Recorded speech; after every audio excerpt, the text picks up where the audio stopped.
I was doing civil engineering. I always wanted to build skyscrapers. That was the thing I wanted to do as a kid. I stupidly tried to start a tech business while I was at uni with no money and no idea about what tech was. And I figured out pretty quickly that that was a good way to lose all your money and fail. It was like break out of your norm. Started pivoting, right, and started looking at different things. There was the whole work from home movement. And I think in general, people they were more happy to try new things and to change things. Yeah, absolutely. Do you review the act and standards as far as when it comes to developing your software? Because it does have to comply with certain things. 100%, I think the key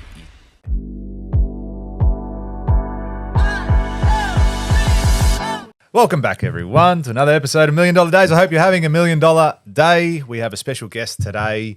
We've got Matt Perrott, is it? That's it. Good. Matt Perrott from BuildPass. Thanks for joining us, mate. It's good to be here, George.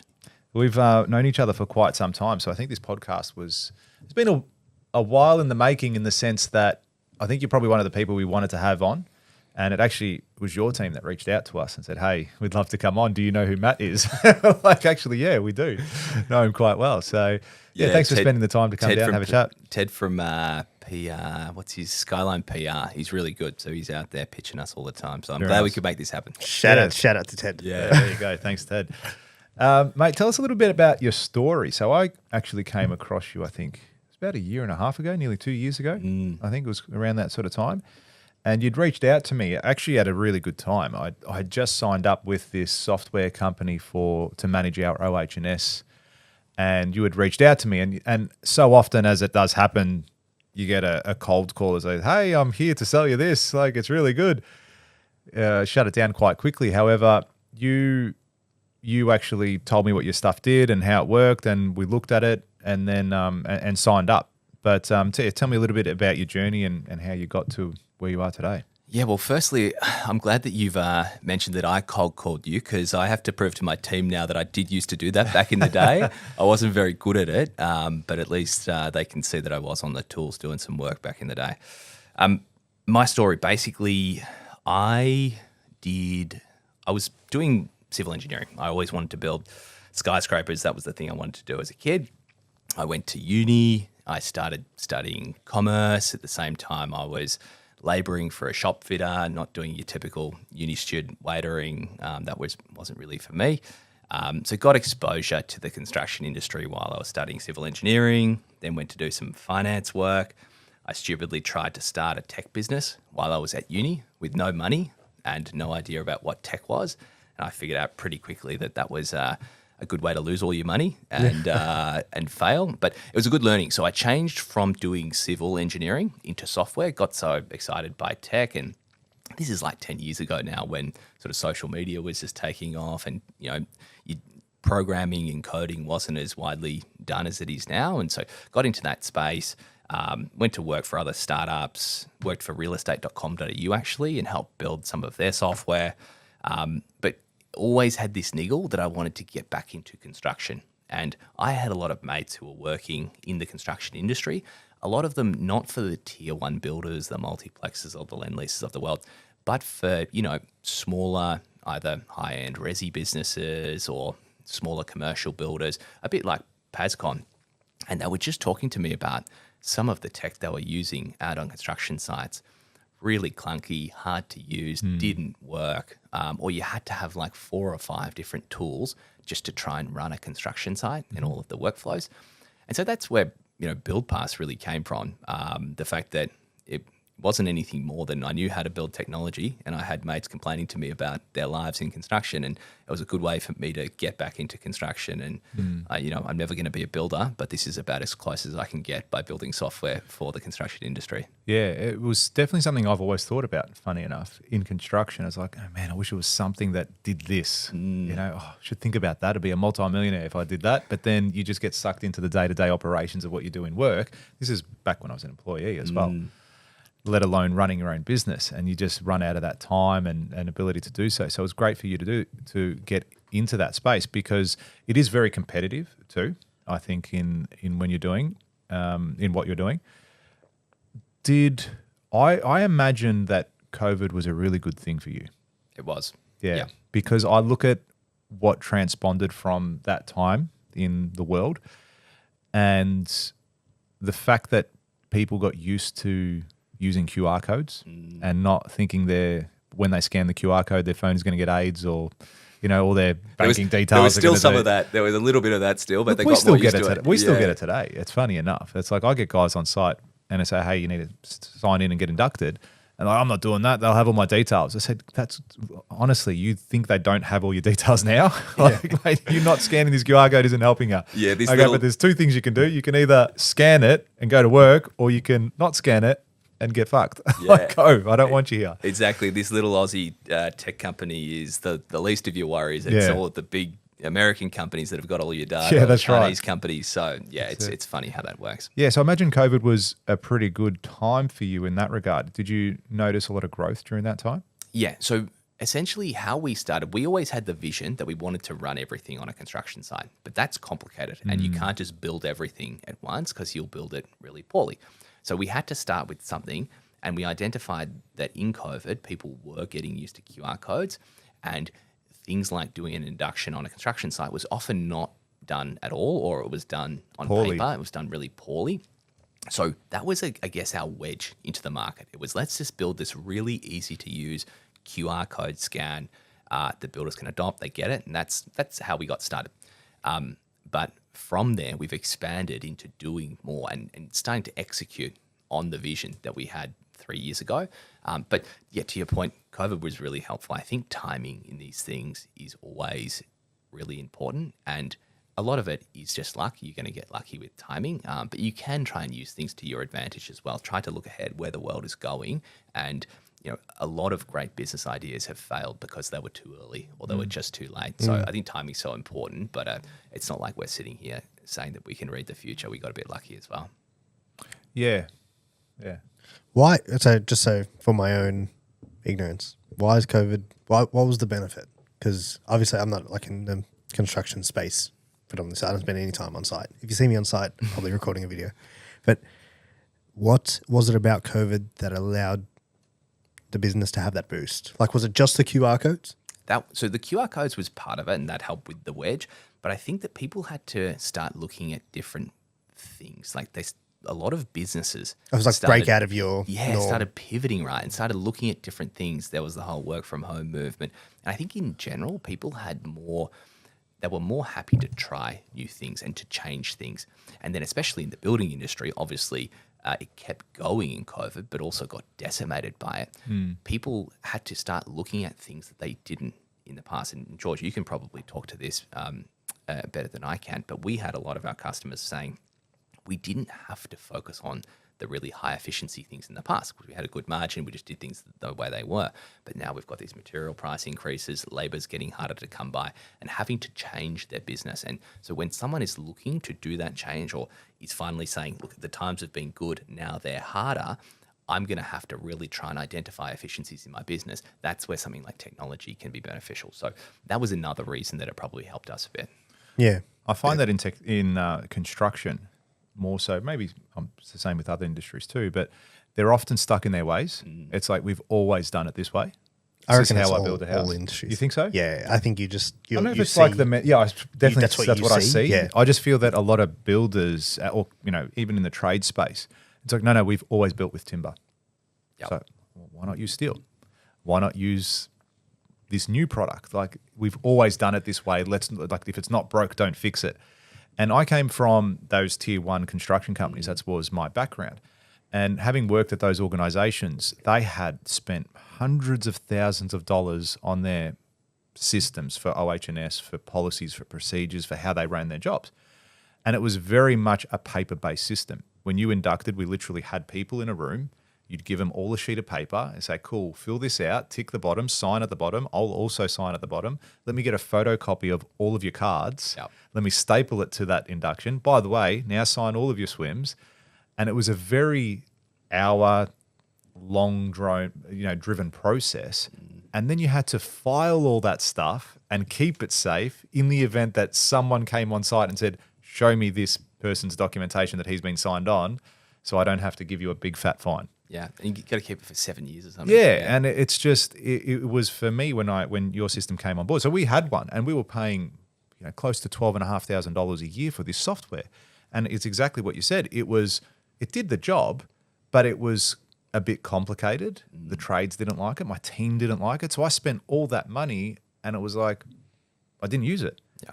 And then you came along. You said, "Listen, I see that you're using that software, and it's a well-known software." You said, "How about you use mine?"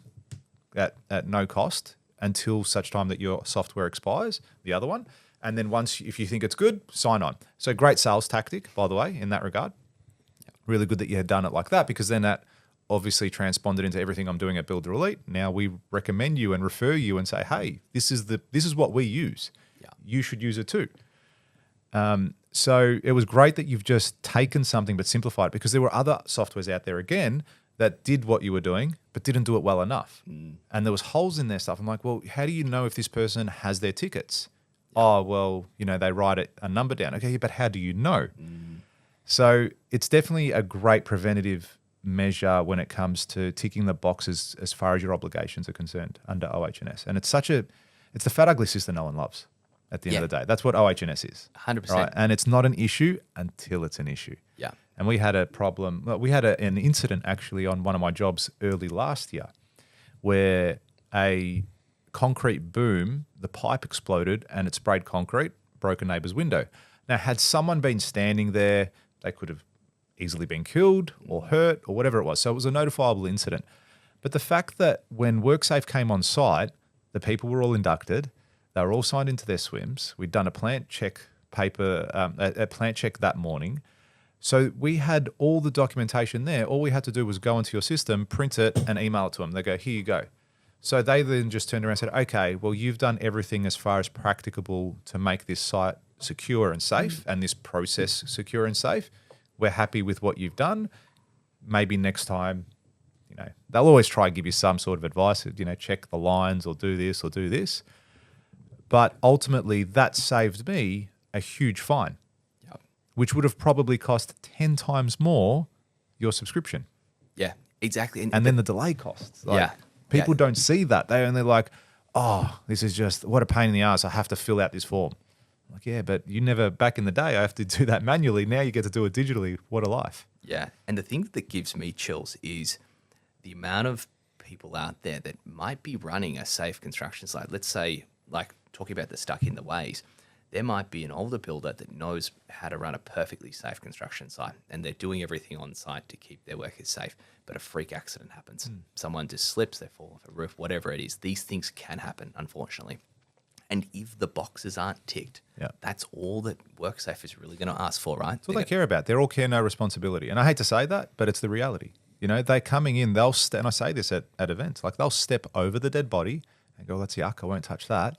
Can you show me his paperwork, please? Can you show me this? Can you show me this? Can you show me this? And if you can't show that, then they go, oh, well, then it was clearly your fault that he's died or broken his leg or whatever it's happened. Yeah, because you can't prove in court that you were running a safe construction site unless you've got your things in place. So 100%, I think the key is to simplifying those things. And to your point before, George, around making it simple for the trades, you don't have to change, the functionality of a piece of software too much. You need to think about the user experience and just little tweaks in wording, where buttons are, how it feels, how simple it is to use can make all the difference between having a product you're paying for that no one uses or a product that you're paying for that actually gets the buy-in and can actually protect you from those processes that we talked about. Yeah, absolutely. Do you review the Act and standards as far as when it comes to developing your software, because it does have to comply with certain things? So we work with partners. We like to be very clear on the fact that I come from mainly a tech background, right? I'm not a builder. I'm not a safety expert. So we can build awesome technology, and we're very clear with people about that's what we do really well. So we have partners, safety consultants that we work with, like, say, Kate Elliott from Elliott Safety. She's an expert at all that.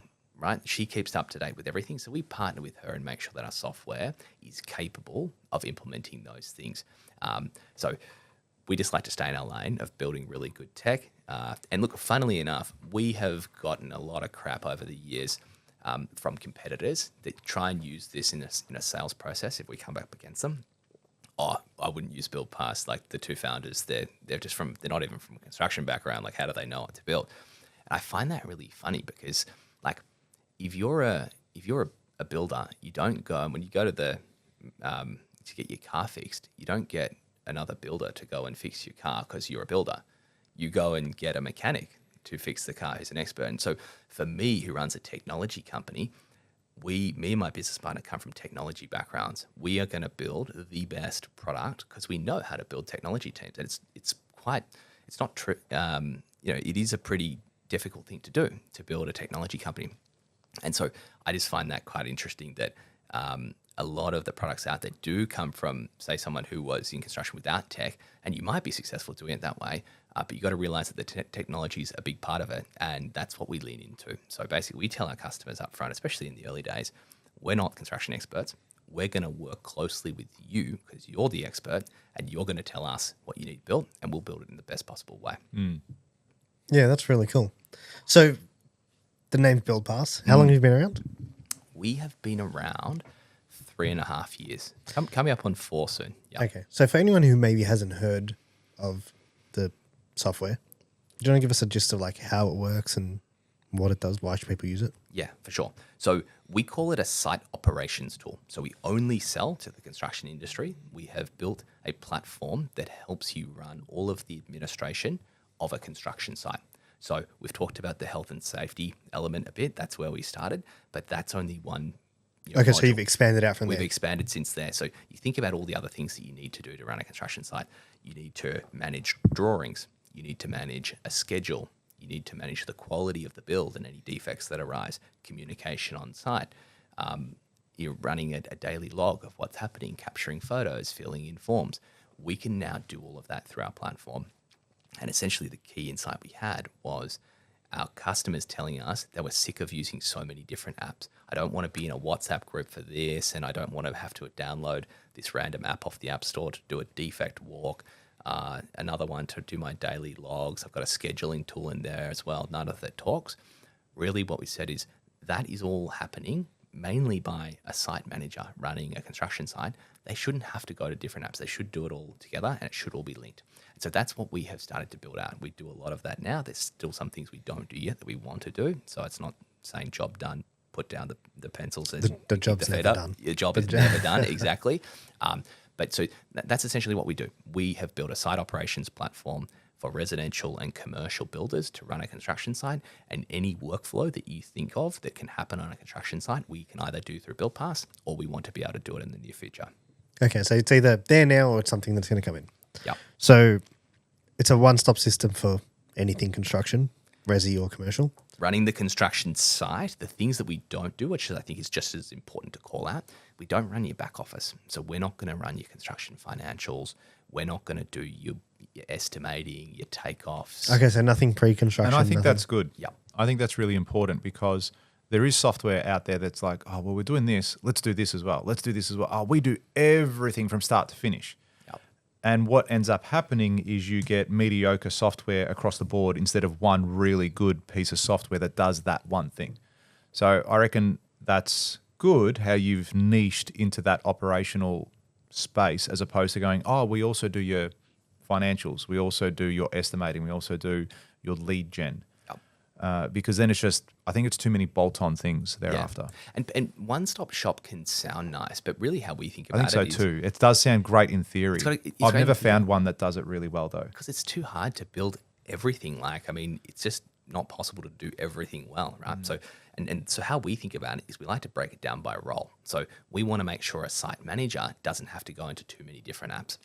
So they can just use BuildPass, but then someone in head office, they can be in another tool, whether it's, I think, use Cheops for your financials, or whether it's Jonas Premier or Stick. They're all great tools at doing that, and they're complicated tools, and we're happy just to partner. So I don't think we need to go to the industry and say, you need to do absolutely everything. Like, don't go use an accounting tool as well, because we're going to do that in BuildPass. We want to stay in our lane, but also the industry got too fragmented. Like, there was just an app for literally everything, and that's where we got overwhelmed. So it's kind of like this happy medium of businesses are happy to have different software to run their business, but as long as each person doesn't have to be in every single tool, then I think that is a way of thinking about it, and such that everyone can run an efficient business. Good. How many people on your team now? 45. Fantastic. So you have an office where everyone operates out of, or do you have like working from home or a bit of both? Yeah, so our HQ is in Melbourne, just in Richmond. We've got about 25 people out of that office. We have another 10 or so distributed across the country in sales. We like to have local sales and go to events, meet people face to face. We have overseas teams for things like admin, some development support. And then we're also in the US now. So we have an office in Austin, and we're just kicking off in the US. Yeah, fantastic. And so how many users do you have across your platform? 150,000. So fantastic. Yeah, so that goes down to the end worker of people who've been on site. So you can imagine. Oh, sorry. I mean, how many users of like companies that pay for your product? Like, so how many actual companies, I suppose, that sign up to it? So companies who pass is about 600. Yeah. So that's 600 builders across Australia, New Zealand, Canada. And it is targeted to builders, isn't it? And then it's the builders. trades that flow on thereafter. Yeah, so the trade can use it, but we don't monetize the trade. They just use it. Maybe there's a world in the future where we're providing enough value for the trade that they would, we've built this scheduling tool out now, and the trades are starting to use that. But anyway, so it's 600, growing 10% month on month. So we're putting on about 50 or 60 clients a month, and that's paying users, pay an average of about $5,000 or $6,000 a year. Some are less, some are more, but that equates to 50,000 trades that have been in the platform, and around 150,000 workers that are using it to sign on, respond to actions and defects and that kind of thing. Yeah, fantastic. And I mean, that's phenomenal to really in a short period of time. It's been 3 years, 4 years that you've been into business or into this business.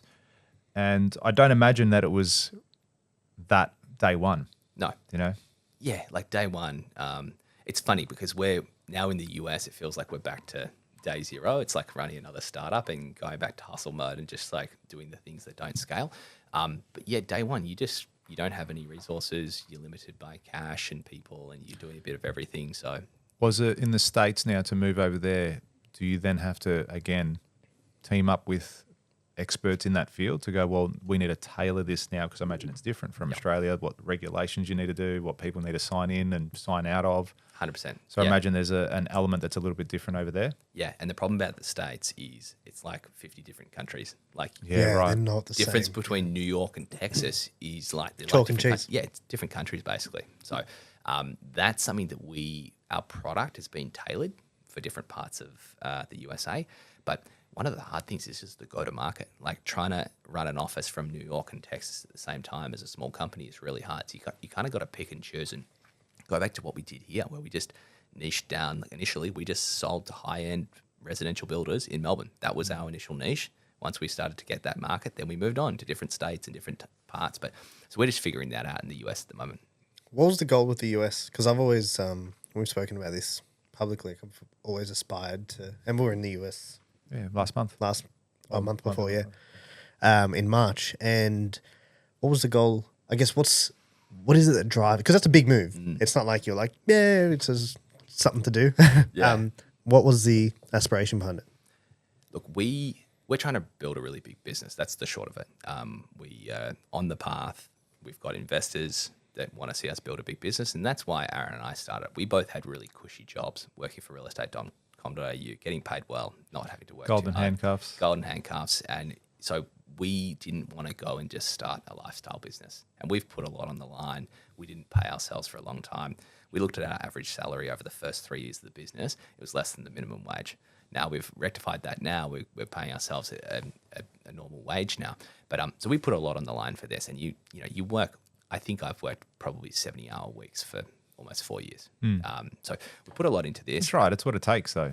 It's what it takes, exactly. So the US, it's the biggest stage on the globe. One of the biggest markets. Biggest market. And we felt a little bit early to go there. It's like there's still so much to do in Australia. We have done the analysis. We think we're about, with 600 clients, about 3% saturation of the market that we could sell to. In Australia? In Australia. Yep. So only 3% of what we could sell to out of, so we could essentially 30x our revenue in Australia over the next probably 5 years. So it's still a big market here. The reason we went to the US so early was we're doing a lot of work with AI. We fundamentally believe that AI is going to change a lot of industries, especially the ones that are out in the field, because the ability to do things on your behalf, to complete admin on your behalf, to do things like voice to text, to get insights from photos and videos, we think is an absolute game changer. And we've got all of these ideas that we're implementing. They're not revolutionary ideas. They just make sense. Like they're things that should happen, that people shouldn't have to do on a construction site that AI can help with. And so the insight was, if we're going to build that in Australia, and this is a new thing, someone in the US is going to build it at the same time. Like an idea is only worth the paper it's written on. It's executing on it. So what we said was, we have an opportunity to compete at the ground level. This is a new technology. This is a new ball game. It's key timing. It's key timing. So let's go to the US now, so that we're not going there in 3 years and having to compete against someone who's a leader. Too late, yeah. Let's be the leader. That was kind of why we wanted to go to the US now. We raised some extra money last year to enable us to do that. The US is expensive. It's hard. I'm traveling there every month, 2 weeks on, 2 weeks off. Even just the travel costs add up. So, that was the reason we did it and why we did it in this time. And if we can crack the US, it also allows us to get US investors, and US investors put more money in. That allows you to compete. If you don't have the same amount of money as your competitors do, it's hard to compete. So, getting there is like of strategic importance to us right now. And you're situated in Austin? Yeah, we are. I went to Austin when I was in the US. Cool, isn't it? Because it was the place where I was like, it seems every entrepreneur's going there. Tax rates are really good. It seems to be the hub, the place to go, right? And there's a lot of big people that have moved there recently, like Joe Rogan moved there and so forth, and a lot of people going into that space. And I was like, I'm going to check it out, because when we do this move, because we will crack the States, and when we do, I was like, this is where we're going to open an office. Like it's going to be Austin. Yeah. So I went and visited. It was pretty cool. Spent a couple nights there. Very different. I went from New York to Austin. Funny you mentioned both just then. So I flew from New York directly to Austin. So different, isn't it? It's like flying to a different country. Yeah, it totally is. Nothing the same about them at all. Yeah. They're completely different. What I like about Austin is, you're in Texas. Like you definitely feel that. You got the big cars on the road. You got the heavy accent, and you got all the barbecues and the Texan food. But it's not like you're really in the deep part of Texas. It's still, I think they call it "keep it weird" is the saying in Austin. It's almost like the hippie town, live music. It's got a very small town feel. Yeah, it's got small town feel, exactly. Whereas you go to Dallas and that's got big city, oil money type feel. Houston's the same. So it's kind of, it's a bit eclectic, and I think that's probably why a bunch of tech companies have set up in Austin. And for us in choosing, we had a few options. We could have gone to San Francisco, a lot of tech talent there. Yeah, that's tech capital. Hub, all the investors are there. We could have gone to New York, another great place to be. People work really hard, could have set up there. But they're also on either side of the country. Austin is central. It's a little bit cheaper to hire. And there was really good tech talent there and a bit more laid back. So it's kind of like, it feels like a happy medium. And especially for a company that doesn't really know what it's doing yet in the US, it just felt like a happy medium for us. Yeah, cool. Tell us a little bit about the delving heavily into the AI space. AI Talking agents. about it this morning. Yeah, we're actually having a big discussion about it this morning. Where do you see it going? What should people do? Yeah. Oh man, I could talk about this for literally hours, and I do on a new podcast that I'll have to share with you. But look, we fundamentally believe that AI is going to change every industry. It's going to change everything. Everything. It's not a fad. So it's more than ChatGPT is what you're telling me. 100%. Yes. Because that's when people say AI, it's the first thing they think of. It's funny because when we were doing events, when we still do, but when doing events 2 years ago, we'd say, put your hand up if you've heard of ChatGPT. And there was like 2 hands up. And it's like now you say, put your hand up if you've heard of ChatGPT. Everyone's heard of it. And it's like they use it to go, how do I rewrite this email for me so it sounds more professional? That's like what the extent of their AI is at the moment. Yeah. So what's really funny is AI has been living amongst us for a long time. It's not that new, yeah. It's not that new. Go to Google Maps, the traffic algorithms there, that's AI to help you directly. There's the algorithm you get that feeds you content on Twitter or X or Facebook. That's all AI, right? So it's been living amongst us, but ChatGPT was like the gateway drug to AI. It was like what made it mainstream and what got people interested in it and talking about it more. And obviously there's been a lot of technological advancements, but the technology that powers ChatGPT, generative AI, large language models, we've managed to push that further than we thought we could. And so people thought that was like a dumb way of doing AI, but turns out it's a really smart way of doing it. And you just got to feed it a lot of data, and the algorithms are getting better. And the scary part is we can't actually explain 100% why they're getting better. So we're building something that is evolving. Yeah, but they're also, the way I've seen it or heard of it is it's self-learning. It's like, think of the smartest human in the world. They can learn at a rate of 3. Okay. And then you're talking about AI can learn at a rate of 5,000. Yep. So you're talking in the space of one day, how much a single person could learn, and in the space of one day, what an AI could learn. And then you compound that over a year, and you compound that over 10 years. And it's just phenomenal where it could be and where it could go to. Yeah. And like, if you said 20 years ago, you could look up anything in the world and get an answer straight away, you would have been amazed at something like Google. That was amazing technology. But now it's a step further. It knows everything, every single thing that's been said, put on the internet, it now knows. But it can understand your intent, what you're thinking. You can have a conversation with it. You can get it to brainstorm things with you. So it's taken that to a new level. And so it is going to change a lot of industries in so many ways. Probably the biggest one that people are talking about, and the thing that provides the highest, I guess, value, but also is the most scary, is the replacement of humans and what we're doing. And so we chat, I chat about this a lot, but I think people get scared that they're going to get replaced by AI. But I have a very... Do you really think people are scared of that? I've never thought about it personally. In some industries, for sure. Yeah. And in some industries, they're right to know that their job's going to get replaced. I think people are going to get replaced. They will. So things like customer service, that is going to at least fundamentally change. There'll be a few in-person customer service reps, but call centers and things, they won't exist. Yeah. Because I don't know if you guys have seen the phone agents. They're really good. Well, and you were they're only saying that getting the other better. day. It's like, again, out of We're building agents now. Yeah. What are you using? Do you know what platform you've Yeah, started? so N8N, Yep. Relevance, Yep. Voice Flow. Yep. Yeah. Yeah. Another one you should look at for voice agents is bland.ai. Bland. Yeah, really easy way of setting up voice agents and workflows. But anyway, so that's happening, right? And some jobs are going to get replaced. But how I talk about it is especially for businesses that have, I haven't met a single business owner that doesn't want to grow and make of more course. money. And Absolutely. Right? And make it easier. And we were talking about it before. Think about the amount of things you have to do in a business. So it's not like I'm looking at all of my staff and going, oh, great, which one of you can I how do replace? I ask you? Yeah, I want you to use AI so we can do more as a business. We can all be less. Yeah, well, instead of employing 400 people, we can still have 45 people that do the work of 400. Yeah. And that's where I suppose it's getting that replacement, because back in the day, or tomorrow, you used to have to employ 10 people to do these one task. Yeah. And now it's like, well, what if we were, and this is the discussion we're having. I said, he goes like, well, what's your biggest inefficiency? I'm like, well, this is my biggest inefficiency in the business.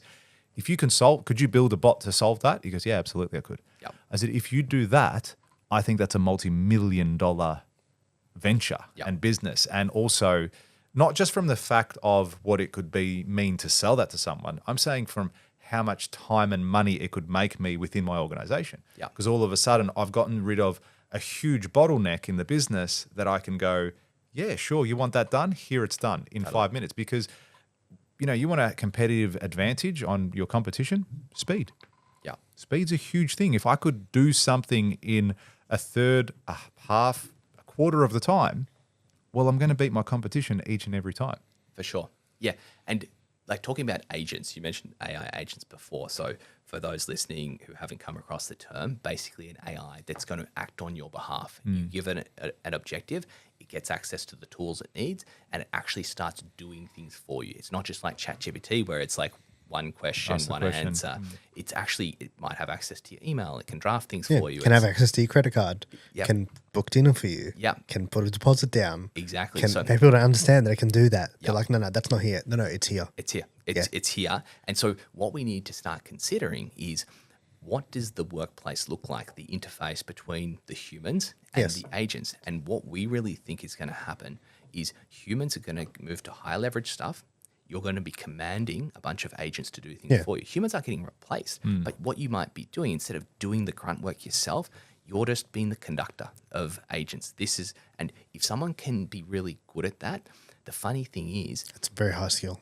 they're going to get paid way more. So AI is not replacing people. If someone can produce that and show that they're high value by commanding agents, I'm going to pay you more. Your output, it goes output. for your 1,000x your output. Exactly. All of a sudden, you could only do this one thing. Now you're doing 4,000 things because you have 2,000. It sounds ridiculous, but you have 2,000 AI agents working underneath you, and they're all integrated together, and they all communicate, and it's like this crazy web that's happening. Yeah. And you can't see it. Yeah. And I'll give you a real life example. And this is like a little bit nerdy because I work in software, but basically software platforms, they can have bugs, right? Or they can have feature requests. And sometimes it's only a small thing, but you get heaps of them. We get feature requests all the time, and we've only got limited software developers. So we now have an AI agent that is a software engineer. It's an AI. And as soon as a feature request comes in, it can automatically pick it up. It starts coding on it. It starts doing it. It tests it. And then it just sends it back to one of our software developers for review. So rather than our software developer choosing what they need to work on and then going, say, I'm going to do that, I'm going to write the code, then it's going to go in, they're just starting to review things. You just took 90% of the work out. Yeah. Yeah. And so which makes you 10 times more efficient. 100%. Yeah. And so we're going to see the bar lifted, and not just in software, but I think in even service industries, they should get better and more efficient. And so it's really exciting. And like we said, yeah, some jobs are going to get replaced, but heaps are going to get created as well. 100%. I think the days of like waiting on 45 minutes on hold to Telstra are going to be gone. Gone. Like that's not going to happen anymore. Well, you said it. It's like you're going to be on the phone to someone and say, am I speaking to a human or a bot? And you're like, no, bot. Oh, thank God. Yeah. Yeah. Yeah. I think I'm speaking to the best person. Yeah. Or thing. The best thing. Have you guys seen Waymo? No. Yes. Okay. You haven't seen, you have. What is it? Waymo's the vehicles that drive themselves. Oh, yeah. Yeah. In the States, we saw Yeah. it. It's not here. Yeah, it's not here in the States. They are so much better than getting in the car with an Uber driver. No, Like- no small talk. Not small talk. It Car drives- doesn't smell funny. But it drives better too. I felt safe the first time I got in one. It was like surreal, and I felt like I was in a UFO, and it was scary. And you're watching every car on the Yeah, road. but then Sitting in the middle. all Yeah, you need is six one self- safe seat trip, belts and on. you realize it drives better than a human. So I was in San Francisco. I was getting Waymos everywhere. Then I got an Uber, and I got in the Uber drive, and the Uber driver was like, he was a bit rushed, and I just felt unsafe with a human at the helm. So I think it's to your example of, am I speaking to a bot or a human?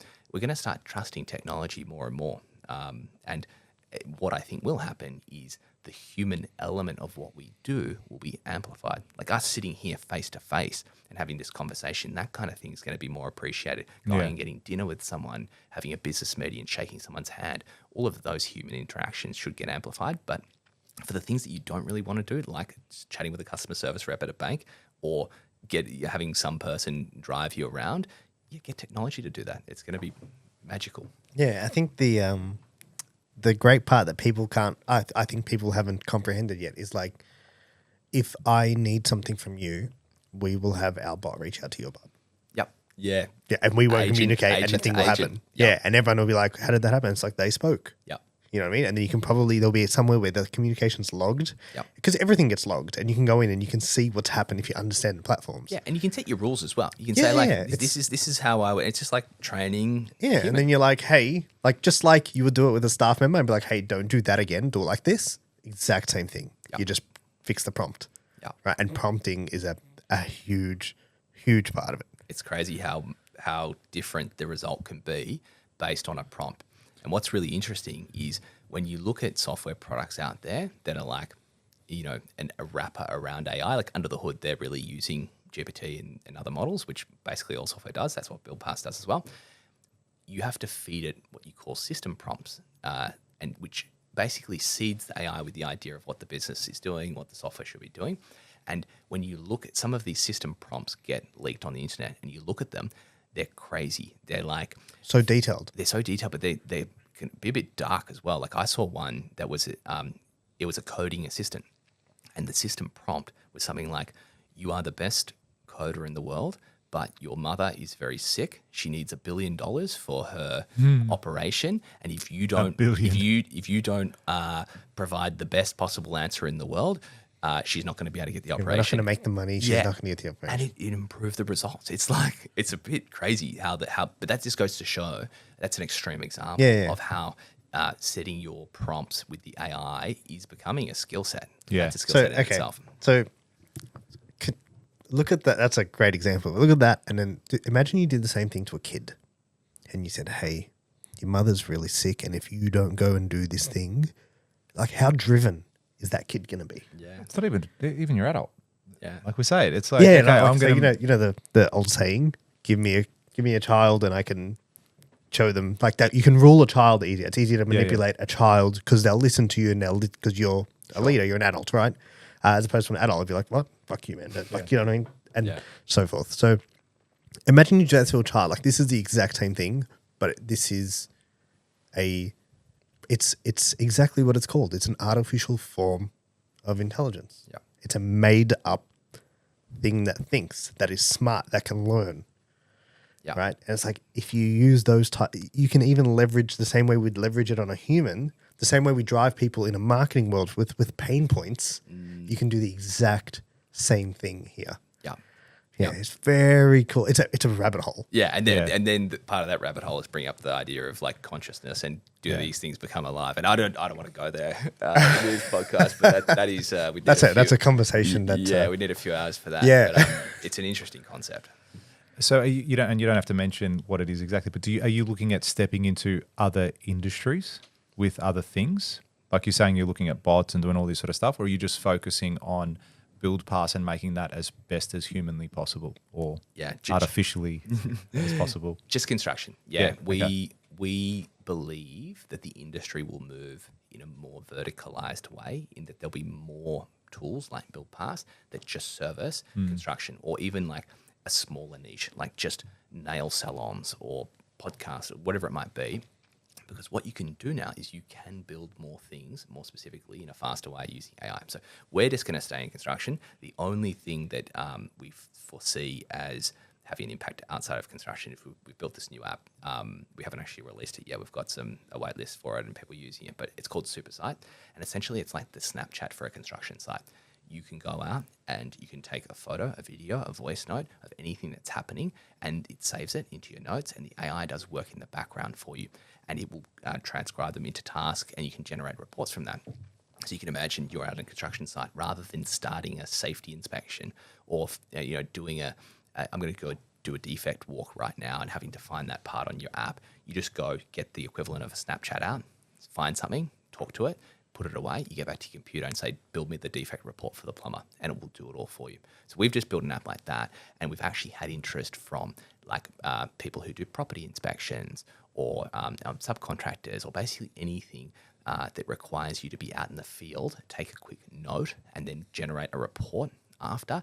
We've got people starting to get interested in that. So that might be something that we do outside of just construction, but you got to be careful about focus, and really we're focused on construction. Yeah, that's right. It's the girl in the red dress. Yeah. Just get distracted by all those things that come up along the way as well. Yeah. Yeah, it's a cool conversation. Man, I could talk about AI all day. That's the truth. Okay, so where do you see, I guess, for people listening, especially people in the construction space, what should they do? I would say you're probably more well-versed than most people in the construction space around that particular topic. It's what you do. What should they do? Yeah. Like, what would you had someone you care about that's a builder, and he says, I barely use ChatGPT. I think I've used it once, for example.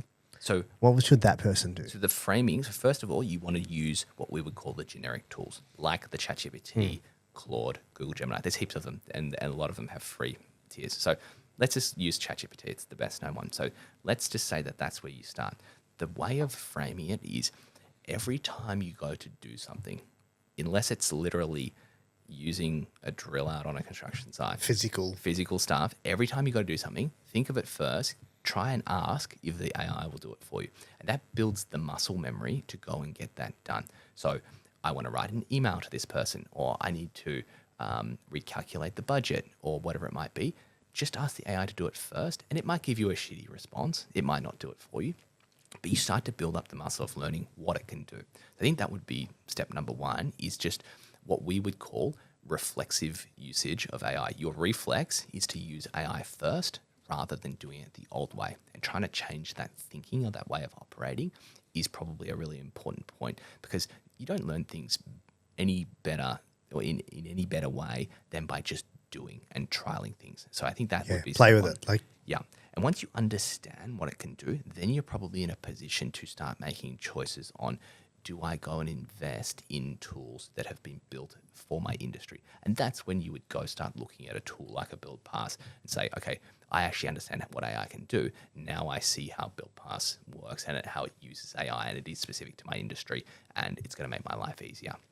So I think it's like a two-step process. I would definitely recommend getting more acquainted with the generic tools. Just like start playing around with it. start Get playing used to around. it. Use the platform. Yeah, It's and- free. Yeah, just for basic things like get it to write you an email, or get it to. Okay, here's one that I freaking love. Use the voice mode. So Very cool. On your we phone. were talking about earlier. I've got a 12-month-old at home. I often leave work early to go pick him up from daycare, and so often I'll be doing dinner. I'm not a very good cook, and I don't know, you've got kids, George, but trying to cook dinner with a young child who just wants your attention is very freaking hard, especially when you don't know what you're doing. So what I do now, I get my phone out, put ChatGPT on, turn on voice mode, put an AirPod in, and I literally talk to my phone. I say, I've got this in the fridge, I've got chicken, I've got tomatoes, I've got some zucchini, what should I make? It goes, it suggests a recipe. I say, that sounds good, talk me through it, what should I do? And so all the time, I'm just starting to make dinner, I'm playing with my kid, I'm talking to him, I'm talking to the AI, and all of a sudden I've got dinner without having looked at my phone. So I think that's one example of where it can do things that are so high leverage and very non-intrusive. Just because you're using AI doesn't mean you have to be buried in your phone. Things like using voice is such an unlock. And Yeah, I've done that in the car. Yeah. Just sitting there and actually just talking to the, like you might have a half-hour drive ahead of you. Yeah. Just talk to it. Yeah. Just ask it a whole bunch of questions. Just say, hey, I want to talk about this. And it's like, oh, yeah, blah, blah, blah. That's a great idea. You could look at these 3 things. And I said, okay, cool. But what if I want to do it this way? And it's like having a conversation with a person. Yeah. Yeah, a person who knows everything. Yeah, who knows everything and of can, everything. and can talk to you in your own style. And Yeah. That's what I found interesting too, Yeah. because then it starts to talk to you the way that you want it. Like it'll give you the answer in a way that Yeah. In you your understand. language. Yeah, that you resonate with, which I thought was really cool. I actually was on it the other day, and it was more curious than anything else. I started to ask it personal questions. Just I wanted to see how it was going to play out. I said, hey, I've got a problem with this, and what it would do. And then I saw the language changing. And it was like, man, like it would genuinely say, man, that's tough. Like, I can't believe you're going through that, or whatever it might be. Yeah. And it started to change the way it was talking and Called communicating me with me. bro the other day. That's what I mean. I was like, whoa. Yeah, like I was even surprised when it said, "Oh man," like it called me man. Like Yeah. I get that. Like I get, and then it said, there was this one thing. It goes, "Look, I'm going to ask you this question now. Forget it. I'm not asking you as a therapist. I'm not asking you as a bot. I'm not asking you as a friend. What do you actually want?" And I was like, oh, that question alone, where it was like it was conscious. It's like I was talking to another professional on the other line, and I was like, wow. I go, that is very. Like you said, I go, man, that question blows me away. That's really interesting that you have asked that. Yeah. And it was just cool to see that. It is. It's really cool. The other thing that I've done is there's something called Notebook LM. I don't know if you guys have used that. No. It can actually produce podcasts. So you can give I've heard that. Yeah. Yeah, so I've heard Mark Cuban talking about it. It's really cool. So I would suggest anytime you want to learn about something, get something like OpenAI Deep Research to just give you a report on that topic. Like let's say something you just don't know about and you want to learn. You want to learn about politics in Sudan. And you go and say, give me a deep research report on this, make it really long, really comprehensive. And you can go plug that into Notebook LM and you say, generate a fun, easygoing, with a few laughs podcast between 2 people that should have this accent. And on this topic. Two people having a conversation. Two people having a Each listen to conversation, and it's actually really good. You can probably still just tell that it's AI. There is a little bit of that still. There's a little bit of that, but that's going, right? That is going to be gone. That's what I'm Do finding. you reckon it's going, or do you reckon we are, because like we're just getting more used to it? No, I think it's getting going. better. Yeah. I think it's Yeah. getting better. I think the way it prompts and responds is getting Yeah, better. I think it way will it's get better. talked. It'll always get better. But like, do you think? I guess my question is, if someone had never, I feel like because we're starting to adapt to it more as well. Maybe. You know what I mean? And we're getting better at prompting and things like that. And yes, the software is getting better. But do you think it'll get to the point where you will never, ever, ever, like you could introduce someone to it who, like, let's just say you went to a tribe who had no contact with tech, and then showed them it, and they would not know that it's not a human. I think so. I think that we're actually probably more attuned to the differences now, and actually probably harsher critics because Yeah. we know AI Yeah, exists. true. So I think if you didn't know that this could even exist, you wouldn't even notice. Well, remember that first time at one of the events that we did at Built Mastery, Robbie came on and he did a video. And what was that? What was it called? Hey, Jen. Hey Jen. Oh, yeah. So he Yeah. did a Hey There's so Jen many of them video, now. but Yeah. he did that one where it's like he goes, "Hey everyone, like just want to let you know that this is it." Blah blah blah. He goes, "But the person you're seeing is not the guy that you see on stage." Yeah. He goes, "I'm actually a completely computer generated version of this person." Yeah. Right. And then it started talking in another accent, and then it started talking in a female voice. And it was complete. And like when I saw that for the first time, I was blown away. Like looking at it now, you can tell there's a couple of little clunkiness and you go, why does your eye look a little bit weird and stuff like that. But if you were watching that anywhere else, you probably would have thought, oh, it's just a bad internet connection. Yeah, and that's if you why it's a didn't bit know clunky. me, if you didn't know and me, if I didn't that know was, you, that was 8 or 9 months ago. yeah, now. exactly. Yeah. It's probably 10 times better now. Oh, exactly. Like this stuff, we're talking about 2 years here, really. There's a lot of technology that's gone on for many years to Yeah. get here, but we're talking about this stuff being mainstream for 2 years, and we already look at the rate of change in that time. You don't have to be a genius to say in 5 years, all of this stuff is going to be perfect. It's going to be seamless. It's just the rate of change is so much. So, It's like, have you seen Iron Man? yeah, It's Jarvis. Yeah. And you look at it and it's not there yet, but it's like you want to wake up in the morning, hey, and you're talking to, say, whatever it's Google or Siri or whatever it might be, and say, look, what's this movie like? And it's like, oh, it's actually really good, blah, blah, blah. Like you're talking to it like a proper human, and it's responding in ways that you would expect a human to respond to you. And I think it will get to that level eventually. yeah, and you'll be able to tailor your entertainment as well. Like rather than kids all just watching the same version of The Lion King, they'll be able to like tailor what they want the finish to be, what the characters should be like. Yeah, the- wow. the Choose your own accents. adventure. Yeah, it's like a choose your own adventure. You would literally prompt, I want a Lion King that does this, and get a whole movie. Good and bad. Yeah, There's a downside, I think so. massive downside, because all of a sudden you're in your own bubble. Yeah. And everything is made for you. Yeah. And all of a sudden your model of the world is this thing. It's like the algorithm now on Yeah. social media. Oh, And you're like, is people get everyone into- seeing these yeah. videos? And everyone's like, I've never seen that in my whole life. And then you're like, okay, man, it must just be me. Like, better stop watching this. self-reinforcing. Yes, That's- self-reinforcing, because all of a sudden you consume a particular clip about what's happening in the US or what's happening in the Middle East or this new tech that's coming out or whatever it might be. Like my whole feed now is AI. Yeah. The whole thing. But you know what?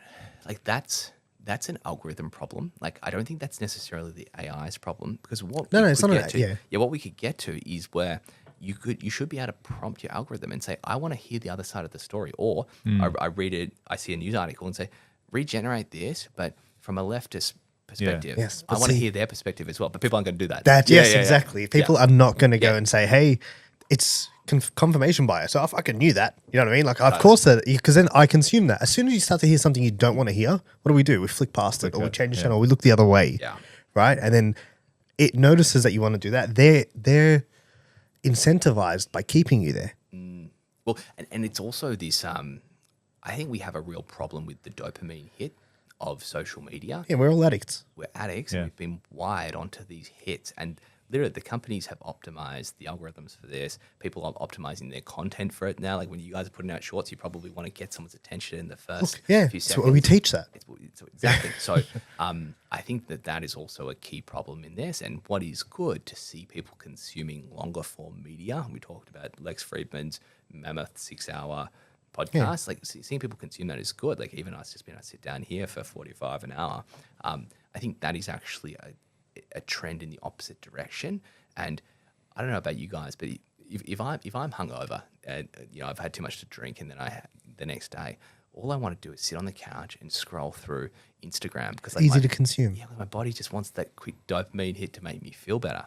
Whereas if I've exercised in the morning, I've eaten well, I'm more likely to do the things that don't require that. The exercise has given me that dopamine hit, and I'm living in a much healthier way, and I'll be able to go do 2 hours of deep work.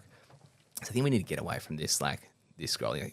I do think that scrolling through TikTok and Instagram Reels is pretty toxic, and yeah, it's very similar to getting caught out in your own bubble as well with the algorithms, because it's easy and you get the confirmation bias. Yeah, and it's showing you what you want to see because it's incentivized to keep you on the platform. Yeah. And then you're seeing more of what you want, so you consume more of it for whatever reason. And then you end up building this little bubble. And you're like, oh yeah, everyone must be seeing this. Yeah. Until you communicate with someone, you're like, you've seen these videos? Yeah. They're like, I've never seen them in my life. Yeah, and you hear dark stories about that as well, like people getting into terrorist groups and things. Yes, because all they see is one particular narrative. Yeah. Yeah, so the good side, like the upside is, it's tailored to you. The downside is it might be too tailored to you. Yeah, that's a good point. You know? So just on that topic of social media, so what do you guys do as far as getting known now? Like, do you guys run ads? Do you do a lot of branding stuff? Like, how are you trying to get out there and get that market share for your software and for your space?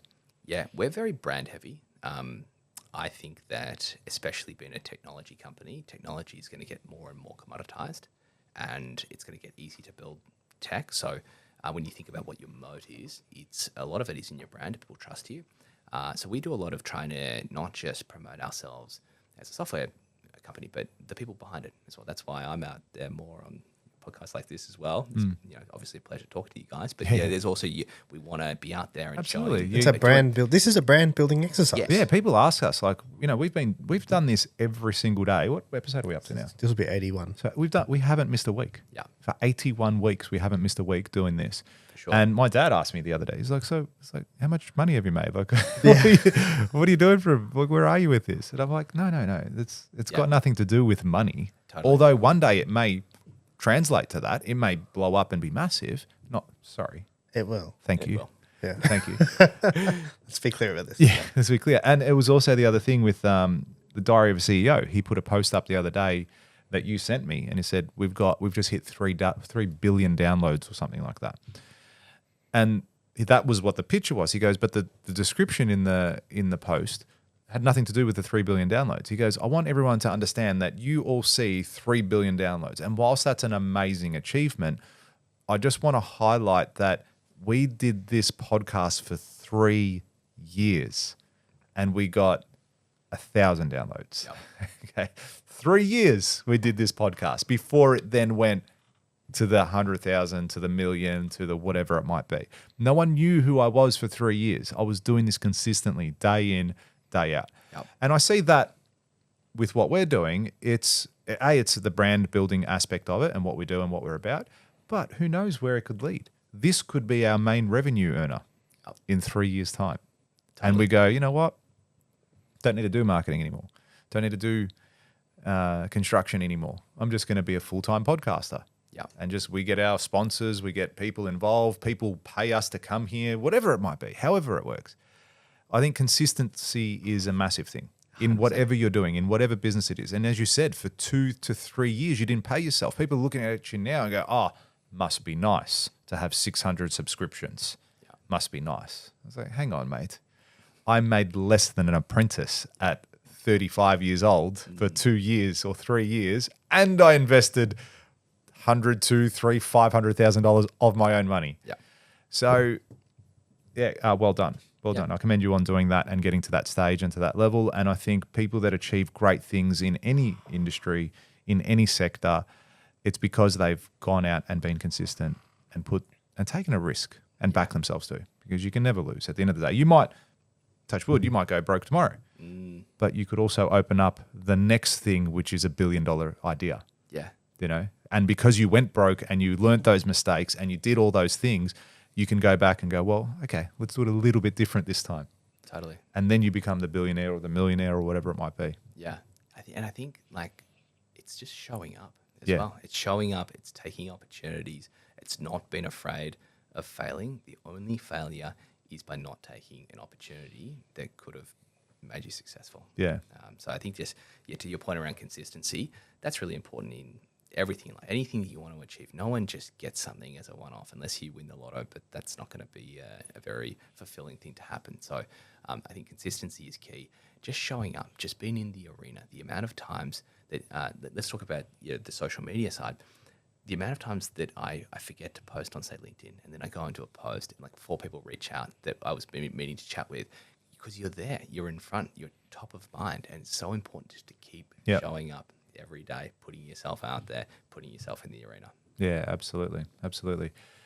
Where can say people want to get in touch with you either from do you have a personal brand as well as a business one?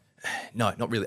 On LinkedIn, I do a lot of my own. Oh, well, content. then that's a space, that's a place there. So people could find you on LinkedIn if they look you up there. Yep. Otherwise, if they want to find out more about BuildPass or anything like that, where could they go to find you about or find out what you're about and how they can get involved? For sure, website or Instagram or LinkedIn is the best. Literally just search for BuildPass, we'll be top of the list. Another quick plug that I'll do, talked about the podcast that I've started with Scott from WBuild. We talk about AI, business and tech news, and so that's called Build to Scale with a 2 in the middle. Yeah, nice. So you can find us on the airwaves, trying to be every week as well. So awesome. We've just started. We're a few episodes in. Yeah, so still learning. How good. And that's the thing. You'll get better. Yep. Like I remember our very first episode. It was like, you look back at it and you go, fuck, we were so shit. Like, we had no idea what we're doing. And you should look back and say, oh, shit. Because otherwise, it means you're still doing the same thing. Yep. Yeah. Right? Exactly. Yeah. Exactly. It's so much more natural now when we actually have guests on, but even when we're having a discussion about whatever we're talking about, it's a lot more open. And here's the thing that I've noticed since doing podcasts as well, is you're going to get a lot of differing opinions on things too. Like we did an episode on politics a few weeks ago with the recent election. And we're getting people drilling us like, oh, learn something about politics. You guys don't know anything and blah, blah, blah. And we find it hilarious. Yeah. But these people aren't in the arena though. They're sitting That's there right. watching They're sitting you. there. You're showing but it's up also, every week. And it's also though, like I never took it too hard because at the end of the day, what we were talking about was representative of how a lot of people feel anyway. Yeah. Even though it may not be the most factual, intelligent conversation about that topic, it was still representative of a huge portion of the population when it came to their views on politics. Yeah. Because that is a view. Yeah, we spoke about how people don't really care about politics. Like people aren't as impacted by it. Like they don't care as much. Yeah. And people want a conversation about policies and blah, blah, blah. And it's just, don't look at the comments. My spicy take here that would probably get me cancelled is that we don't pay politicians enough. In my opinion, we're not getting the best people. Yeah. Because we don't pay them enough. No, we don't pay them well. Wow, look that's at how much like financial reward you can get in the US. Like you're actually getting people who've done something with their life going into politics. Yeah. I don't think we've had a lot of that in Australia because think about it. So you're saying you'd like more of a business type person to be in those positions of power? Well, that too. Actually, I think that You'll attract them. People should go and actually work somewhere else before politics rather than being a career politician. Yeah, I is agree. one thing. But also, I think the reward needs to be there because there's no reward to be a politician at the moment. Or you're just up for scrutiny. They're paid well, though. They're paid decently, but I reckon we should pay them 10 times the It's amount. multiple six figures. I would look at it. I would look at it from the top dog. I'd say the high positions. They get about 400, 450. Is it? Yeah, I mean, Yeah, I thought like I thought the PM gets that. I'm pretty sure. Yeah, he gets about 500. Google that. I'll give you an example that goes back to It's about 400. I'm pretty sure Dan Andrews was getting 400, 450K. Your mate. My mate. Loves it. Big fan. but I think so. When I look back to university and I look at all of the people that were in my year, 586 for the PM. Yeah, 586. Yeah, so decent money for the PM, but you've got to. It takes you a long time to get to be in the PM. Of right? course, you've got to go there's through one many person years in of being 20 million there. people. And so my biggest thing, I studied commerce. At the University of Melbourne, heaps of smart people in there, heaps of really impressive people. That I would say, if you ran for Prime Minister in 20 years, I would vote for you. And these people, what job did they go and get? They went into investment banking because it paid the most. That's right. And investment banking is a pretty brutal job. You sit behind a desk, you do spreadsheets, and you make big money for the big corporates. you wouldn't say it's necessarily the most fulfilling thing, but it's the most secure way of becoming a millionaire. Because if you stick with investment banking from 22 to 35, and you make it through, and you come out with a bald head because you've got no hair left, you've been working from 9 a.m. to 2 a.m. every day for literally 15 years, you'll be making $1 million a year plus bonus and all of that. But so my thing is, payment does drive a lot of what people want to do. Yeah. And if there was a pathway for those really smart people that I would have voted for to be prime minister, to not only be successful in politics, but to be financially rewarded, if they're going to produce better outcomes for my country and make better use of my tax dollar, I don't care if they're getting paid $10 million a year. I couldn't agree more. The amount that they were saving. So, I mean, people will hate that opinion. They say that they should be paid less, but that's my spicy. But look at what you're attracting to the role. role. It's like who you're driving into the role. Yeah. It's even with it when you go to incentivizing. employ someone, it's like, I want to pay this person as little as possible. Why? Yeah. Imagine you get the person that you pay the most and then delivers 10 times their value of what you're paying them. Yeah. Or you get that person that literally maybe just breaks even with what you're paying them. Like, it's a no-brainer to go out and hire that very best person. Age doesn't determine ability either. You know, I'd love to see a 40-year-old as PM. Yeah. But they're always 50, 60, 70 years old. It's like, why? Because he's got some experience. The guy's probably stuck in his way, or doesn't know how to command a room, or how to do this or how to do that. Like, put someone young in there. Put someone that is smart, intelligent, knows what they're doing, is a go-getter. Like, I completely agree with you. And this politics, it was funny you mentioned about the algorithm. My algorithm over the last couple of weeks has been very political, because I've been looking at Australian politics, and there was a few people that I've actually followed now as a result that I actually resonated with and thought was really good. And for the first time, I voted in a different direction that I normally do. Because I found this one guy, and just really liked what he's about. I said, mate, love your work, keep it going. I'll keep an eye out on you next time round. Fascinating. Yeah, so it's very, very, as you said, fascinating, very interesting. Yeah. And the other thing on like your point of paying people more, I've worked with a lot of contractors and agencies in my time. And what I hate is when a contractor or an agency feels like they have to earn what we're paying them through time, like having meetings for the sake of it. My view on that is, if you can get the job done faster for me, I will pay you the same amount. I don't care that you took a shorter time to do it. I would actually almost pay you more, because time is money. So I just think that we need to flip this narrative on, if you're paying a contractor to do a certain amount, then what would their hourly rate be? And I want to make sure they're putting in the hours working for me. No, if you can do it better than the other contractor who's out there in a shorter amount of time, I would almost pay you more. Yeah, your hourly rate. Task-based, not time-based. Task-based, exactly. Yeah, so I think we need to bring that same concept into everything we do. Yeah, excellent.